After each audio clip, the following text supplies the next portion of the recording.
नमस्कार, मी आकाश जाधव. ह्या सीझनमधल्या अजून काही परीक्षा आणि परीक्षांचे अपडेट घेऊन सध्याला तुमच्यापर्यंत आलेलो आहे.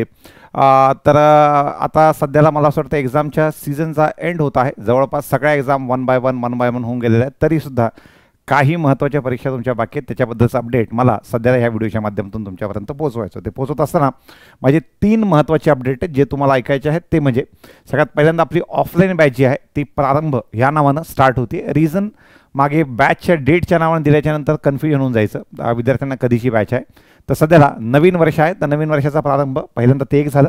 आणि दुसरं म्हणजे एखादा विद्यार्थी जेव्हा पहिल्यापासून बेसिकपासून स्टार्ट करतो ती ही बॅच आहे. तर ऑफलाईन बॅच आपली छत्रपती संभाजीनगर इथे 10 जानेवारीपासून स्टार्ट होते. तसंच ज्या विद्यार्थ्यांना ऑनलाईन करायचं आहे तर ऑनलाईन बॅच ही 24 जानेवारीपासून स्टार्ट होते. आणि जे विद्यार्थी कॉमर्सचे आहेत अशा विद्यार्थ्यांसाठी आपण लाईव्ह एक बॅच अजून एक आणतोय. ती म्हणजे महावितरणच्या जागा आलेल्या आहेत त्यांच्यासाठी. तर ती 8 जानेवारीपासून लाईव्ह फॉर्मॅटमध्ये होईल अकाउंट्स विषयासहित. तर सध्या मला ज्या एक्झामबद्दल तुम्हाला अपडेट द्यायचे होते त्या ह्या एक्झाम्स आहेत. त्यामध्ये SBI क्लरिकल मेन्सची एक्झाम एक्सपेक्टेड आहे 25 फेब्रुवारीला. असं होईल की एक्झामच्या 8-10 दिवस आधीपर्यंत निकाल येऊ शकतो.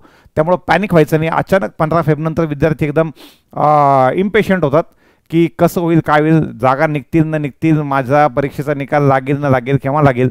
तर त्यामुळं पण साधारणतः SBI खूप वेळेस असं करते की निकाल प्रीचं खूप लेट लावते. त्यामुळं 5, 6, 11, 12 तुमची एक्झाम झाली तर एक्झामचा निकाल लेट लागून लगेच एक्झाम होण्याचे चान्सेस आहेत. आणि SBIच्या पाठीमागं असं वारंवार केलेलं आहे की मेन्सच्या 10 दिवस आधी, मेन्सच्या 12 दिवस आधी, मेन्सच्या 15 दिवस आधी निकाल लावले आहेत. तर निकाल जरी लेट लागला तरी तुम्ही साधारणतः ही एक्सपेक्टेड डेट पकडून तुमच्या अभ्यासाची प्लॅनिंग जी ती केली पाहिजे.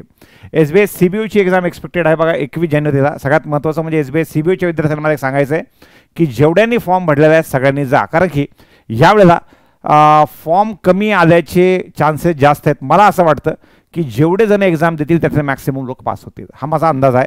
रिझन ज्या रेशोमध्ये 5,500 वेकन्सीज त्या रेशोमध्ये त्यांना घ्यायचे असेल तर त्या रेशोमध्ये जर पाहिलं तर मॅक्सिमम विद्यार्थी एक्झाम पास होऊन इंटरव्ह्यूपर्यंत जाणार आहेत अशी शक्यता आहे. UISLची असिस्टंटची एक्झाम 6 विद्यार्थी खूप जास्त विचारत होते, ती एक्सपेक्टेड आहे 6 फेब्रुवारी. आणि GICची जी एक्झाम आहे ती एक्सपेक्टेड आहे 9 मार्चला. तर साधारणतः हे अपडेट मला द्यायचे ते. सोबत फक्त तुमच्याकडून एक मेसेज जे विद्यार्थी नवीन तयारीला लागलेले आहेत त्यांच्यापर्यंत पोहोचवायचं आहे. ती म्हणजे आपली ऑफलाईन आणि ऑनलाईन. ऑफलाईनची बॅच 10 मार्चला स्टार्ट होती आणि ऑनलाईनची बॅच जी ती 10 जानेवारीला स्टार्ट होती आणि ऑनलाईनची बॅच जी ती 24 जानेवारीला स्टार्ट होती. तर एवढे एक अपडेट नवीन विद्यार्थ्यांपर्यंत पोहोचवा हीच विनंती होती. खूप खूप धन्यवाद.